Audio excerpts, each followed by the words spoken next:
from a French baguette. There's a couple things we need to address. First is we always cook with hot equipment. So we'll turn our burner on and get our cast iron skillet nice and warm. Should be about a medium-high heat. We want to cook the toast quickly, but not too bad as to where we burn it. So we get our oil hot. I do have our Blodgett oven on behind me. We're going to dry the bread out. We're going to cut this on a nice thick bias, about an inch thick. This dish will require 3 pieces of toast, which I'm going to go ahead and put in our oven and kind of dry it out a little bit while we're making our batter. Dry bread will absorb less of the batter so it stays more on the surface and gives us a nice fluffy inside. 4 eggs, crack them into a bowl. And of course we don't want any shells. That makes for a crunchy exterior on our French toast and quite unpleasant if you bite down into one. All right, there's our eggs. Now I'm going to take about 5 ounces of heavy whipping cream and add that to the eggs, and about a tablespoon and a half, maybe 2 tablespoons of granulated sugar, a teaspoon of vanilla extract, and some cinnamon. All right, always try to work clean.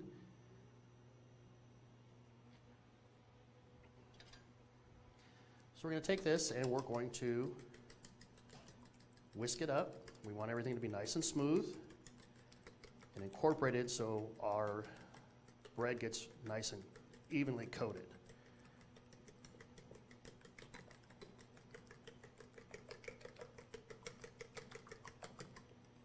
Make sure we get all this cinnamon off the side of the bowl.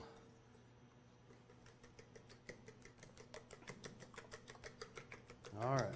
When you think you have it nice and whisked, always double check and make sure you don't have any egg yolks that may have wanted to hide from you. All right, so there is our batter.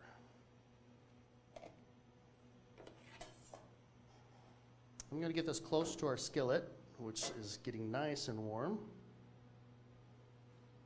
And we'll check and see how our bread is. Oh, it's drying up real nice. About another 30 seconds or so. All right, we have our bread all nice and dry. So it's really light and crispy. You can kind of feel the texture. Yeah, and since we're not gonna need the oven, I'm gonna turn that off. Okay, now for the fun part. You can see our oil is nice, and what you want to do is look for ripples in your oil so you know your oil's hot. You can always feel that your pan is hot, but you can't always reach in and touch your oil. So we get it nice and thickly coated with our batter. And you want to hear it sing when it hits the pan. If it's not singing, your pan's not hot enough. So you can tell ours is nice and hot. Now basically all we want to do, the bread is warm and crisp, so we want to take it and just cook the batter on the outside. And there goes our 3rd piece. Okay, now we'll wait a few minutes before we check them. Food always will let you know when it's ready to be turned. It releases itself from the bottom of the pan very nicely. But we'll give it about a minute and then we'll flip it, cook the other side. Nothing worse than having raw batter on your French toast. We're looking for a nice caramelization.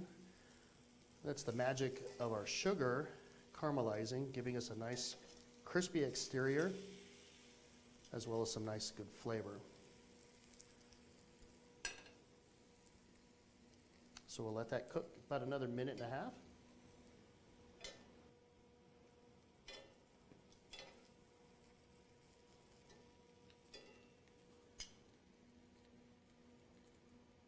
Okay, now that our French toast is cooked, we'll grab a clean plate and we're going to plate it for our guest. We're going to add a little bit of height by layering all of our toast nice and tall on the plate. You can see that we have it really nice piled high on our plate. I'm going to make sure that it's centered.